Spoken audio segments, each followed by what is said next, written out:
চলুন তো একটা মজার কাজ করা যাক। একদম সোজা আমাদের ছোটবেলার সেই সায়েন্স ক্লাসে ফিরে যাই। আজ আমরা এমন কিছু বেসিক জিনিস নিয়ে কথা বলবো যেগুলো আমাদের সবারই জানা, কিন্তু হয়তো অনেকদিন পর একটু ঝালিয়ে নেওয়া দরকার। সত্যি করে বলুন তো, ক্লাস 3-র বিজ্ঞান বইটার কথা মনে পড়ে?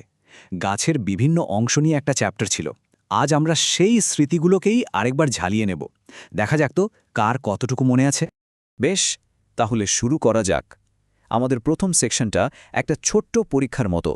এখানে আমরা গাছের একেবারে কোর কম্পোনেন্টগুলো সম্পর্কে জানব। রেডি তো সবাই? প্রথম প্রশ্ন, এটা কিন্তু বেশ সহজ। একটু ভাবলেই উত্তরটা মাথায় চলে আসবে। গাছের কোন অংশটা মাটির নিচে থাকে আর গাছটাকে একেবারে শক্ত করে ধরে রাখে?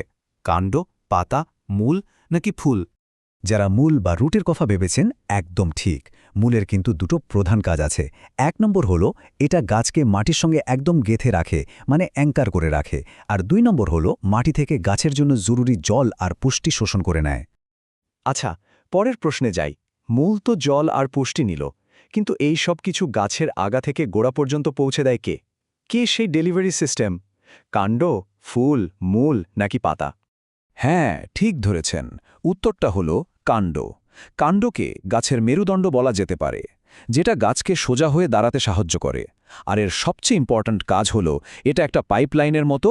মূল থেকে জল আর পাতা থেকে খাবার সবকিছু সারা গাছে সাপ্লাই দেয়। এখন আমরা গাছের এমন একটা অংশ নিয়ে কথা বলবো যেটা অনেকটা সোলার পাওয়ারে চলা একটা কারখানার মতো কাজ করে। ইন্টারেস্টিং, তাই না? তাহলে সেই কারখানাটা আসলে কোনটা?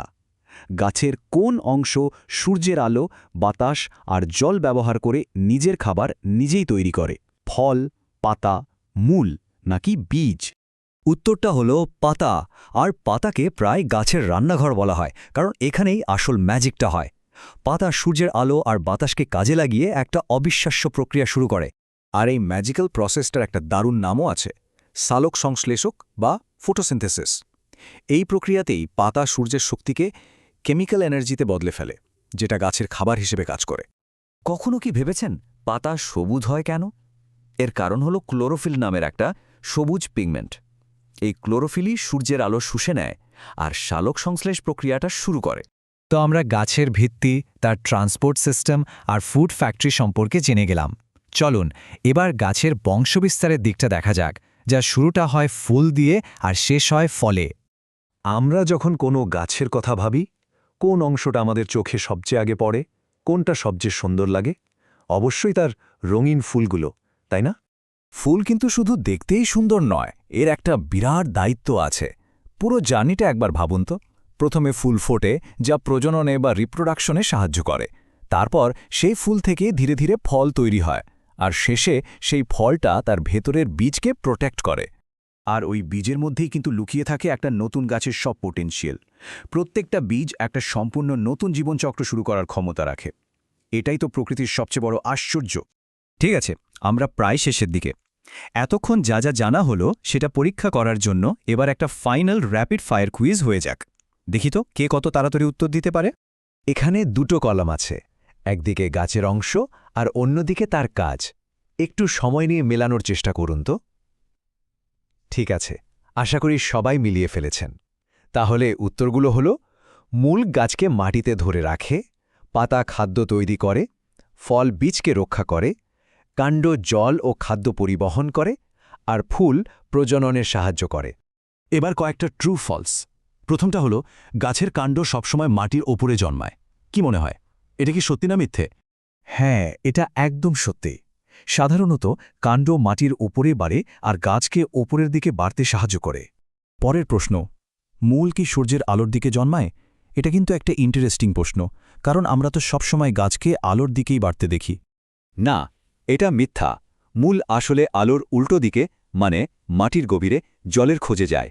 কাণ্ড বাড়ে আলোর দিকে আর মূল বাড়ে তার ঠিক উল্টো দিকে। কুইজের শেষ প্রশ্ন। এখানে 4টে নাম আছে: আম, আপেল, গাজর আর কমলালেবু। এর মধ্যে কোনটা অড ওয়ান আউট বা বেমানান? একদম, বেমানান শব্দটা হলো গাজর, কারণ আম, আপেল আর কমলালেবু হলো ফল, আর গাজর হলো একটা মূল, যেটা আমরা সবজি হিসেবে খাই। তো এই ছোট্ট আলোচনা আর কুইজের মাধ্যমে আমরা স্কুলের একটা খুব সাধারণ চ্যাপ্টার আবার পড়লাম। কিন্তু প্রশ্ন হলো, এই সহজ পাঠটা আজকের দিনে দাঁড়িয়েও আমাদের জন্য কেন এত গুরুত্বপূর্ণ? কারণটা খুব গভীর। গাছের এই বেসিক গঠনটা জানা শুধু একটা সায়েন্স লেসন নয়, এটা আমাদের চারপাশের প্রকৃতির সাথে আমাদের কানেকশনটা আবার মনে করিয়ে দেয়। আমরা যে খাবার খাই, যে বাতাসে শ্বাস নিই, তার সব কিছুর পেছনেই কিন্তু গাছের এই অংশগুলোর অবদান আছে। এই সহজ সত্যিটা বুঝলে পরিবেশের প্রতি আমাদের সম্মান আর সচেতনতা দুটোই বেড়ে যায়। তাই শেষ করার আগে একটা প্রশ্ন রেখে গেলাম। আমাদের স্কুল জীবনের এরকম আর কোন সাধারণ কিন্তু অসাধারণ বিষয়গুলো আছে যেগুলো আমরা বড় হতে হতে হয়তো ভুলে গেছি, কিন্তু যা নতুন করে আবার জানা উচিত? একটু ভেবে দেখবেন।